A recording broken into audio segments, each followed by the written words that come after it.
Welcome to Am I Right? Well, Debbie, Super Bowl's over and everybody's got beyond their hangover but Pete Hoekstra, it seems like. Nolan, I've never seen a worse ad. Don't understand it. And it gave me a sense of serenity that maybe this Senate race isn't going to be what I thought it was going to be. Well, he's going to, I mean, he blew an opportunity there. That was not the place for a nasty attack ad.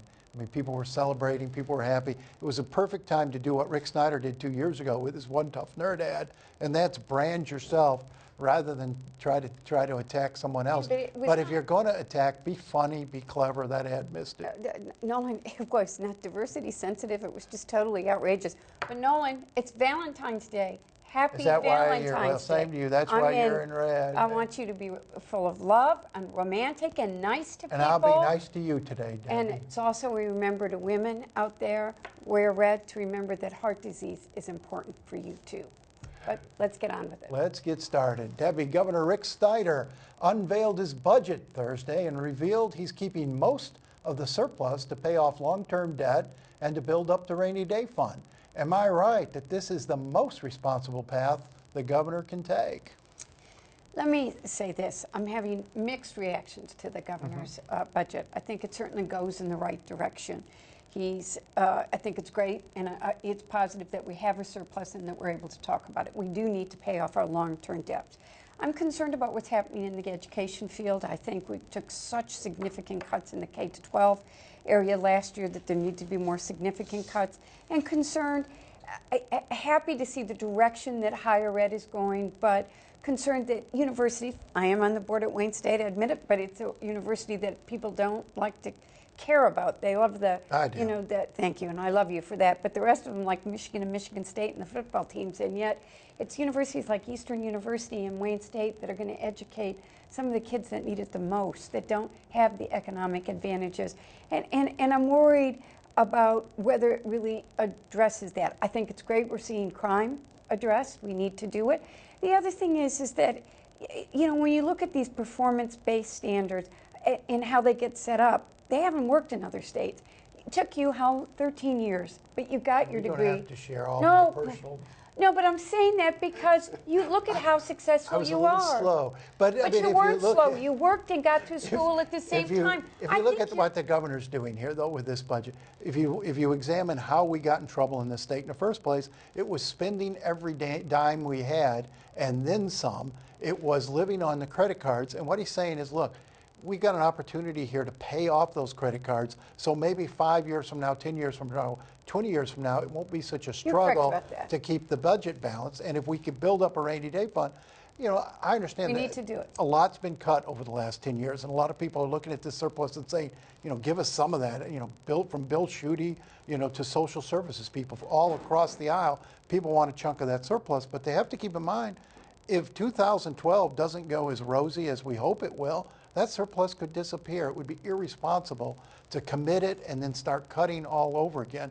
Better to pay down the debts like he's doing and set us up long term. Look, I agree with the direction he's going in on many of things. I've got some issues inside of it. I'm glad to see we have a surplus to talk about and not fight about.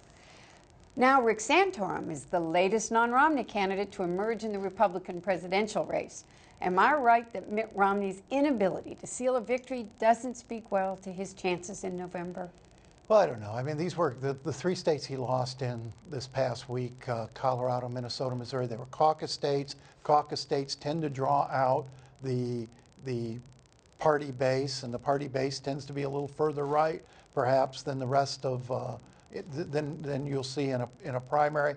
You know, maybe it bodes well for Romney that he has more appeal to the middle than he does to the far right, because that's where the general election is going to be fought.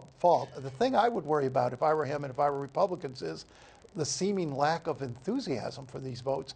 Voter turnout in both the caucuses and the primaries are way down, and they've got to wonder whether that's going to be a reflection of whether people will even come to the polls in November to support their candidate. I think you couldn't have said it better.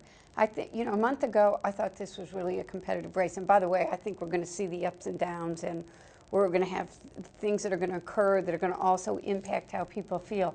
But I am surprised with knowing the intensity of emotion and passion that is out there at the inability of Republican candidates to get their voters excited or feeling like that they're going to make a difference. And I think you got a problem. I think I see in the Republican side what you saw on the Democratic side in the trend in 2010.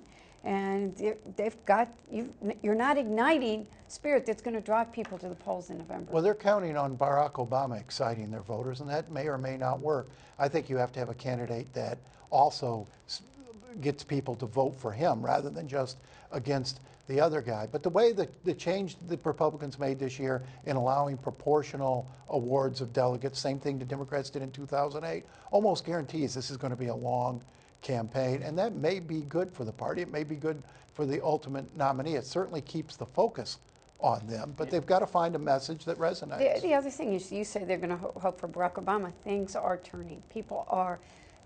I think one of the most important things for the economy to recover is consumer confidence, Nolan. And you saw a higher than expected decrease in unemployment. The market has been doing better. Market's going to go up and down. But there's just more of a feeling of optimism. It's not solved. It's not done.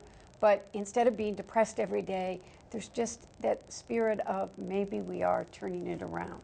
Yes, but as we're going to talk about next, this president has a unique ability to turn lemonade back into lemons. And Debbie, Barack Obama finds himself at odds with a formerly very reliable supporter group, the Catholic bishops, over an Obamacare mandate that church institutions must provide employees with contraceptives. Am I right that the administration's latest assault on religious freedom could cost him in November? You know, I'm going to answer this in a very, I don't think that the White House has handled this well. I am a Catholic woman who hates this issue more than anything. I am personally, I wanted a child, couldn't have one. I get emotional. I start to, I could never have had an abortion. But I also believe in intensely personal decisions, and that moral issues and religious freedom is very important in this country. The way that this has been rolled out is, I think, got a lot of people disturbed. I understand that the White House is working with the bishops.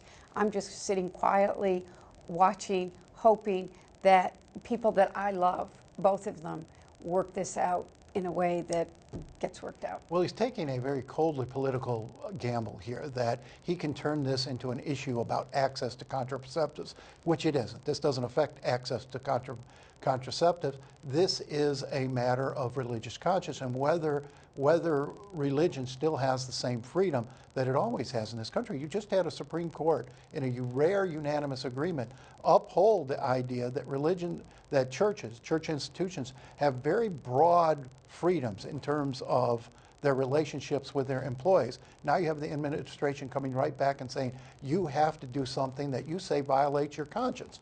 And the president's saying, well, it doesn't violate Catholic conscience. Well, that's up for the church to decide.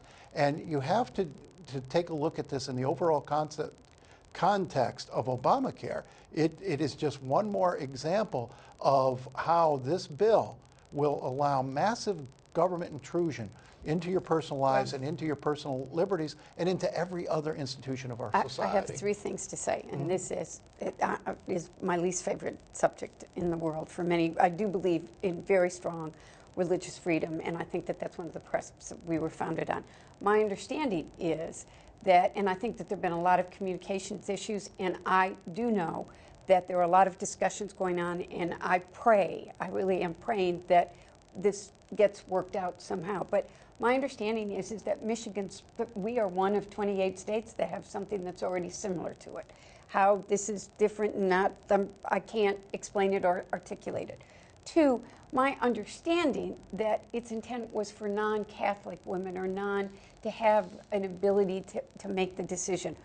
How it works, how these regs get implemented, I think that this has probably gone beyond a certain point that we all understand. I do believe that it is very personal, that every woman needs to make their own individual decisions. I Of course, believe in but that- religious freedom. That has nothing and to let's do with see this. how I mean, this all gets worked out. The church isn't saying you can't use contraceptives and work for us. They're saying we're not going to and pay they for it shouldn't. because it violates our conscience. And we may or may not agree with it. There's a reason I'm not a Catholic. I mean, I don't agree with a lot of their doctrines. But in this case, they have a right to decide their own theology. And their theology shouldn't be trumped by political ideology. And then I think, it gets into when you've got large Catholic when you've got large institutions. Certainly, a Catholic school shouldn't, but if you've got large institutions that are, it's very complicated. But it's still the it's church, not as simple. and it's still the church, and it's the church's right to decide what it's comfortable doing, what its conscience allows. I think they got to work it out, and I want them to continue to work it out, and I pray that they get it worked out.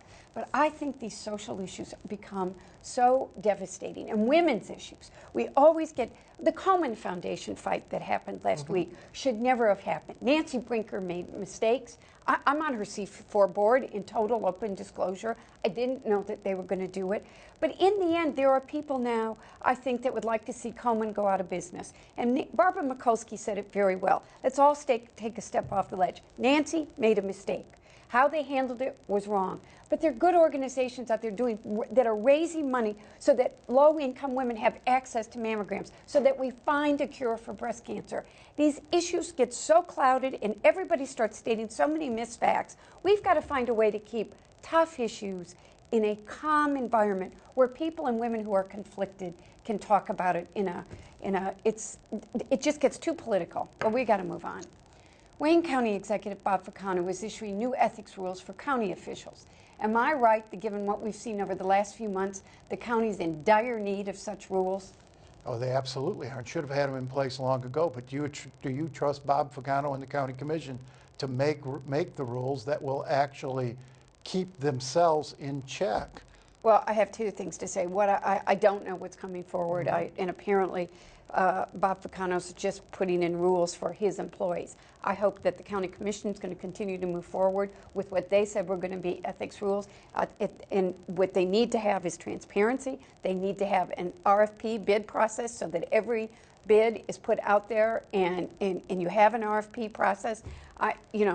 Let's see what they really come forward with.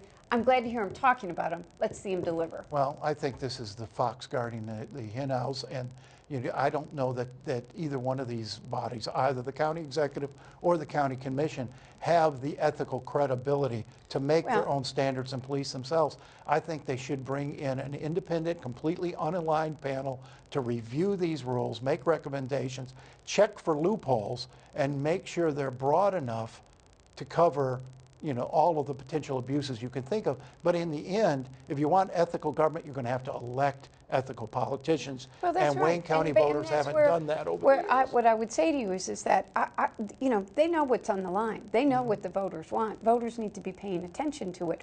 You, the media, we have to pay attention to it and make sure the voters know what they are doing and what they're not doing and shine the light on what's missing. I think they've got a responsibility to clean themselves up. I don't agree with you that they can't do it. They need to do it. Well, the Reverend Angelo Henderson will join us when we return with Am I Right?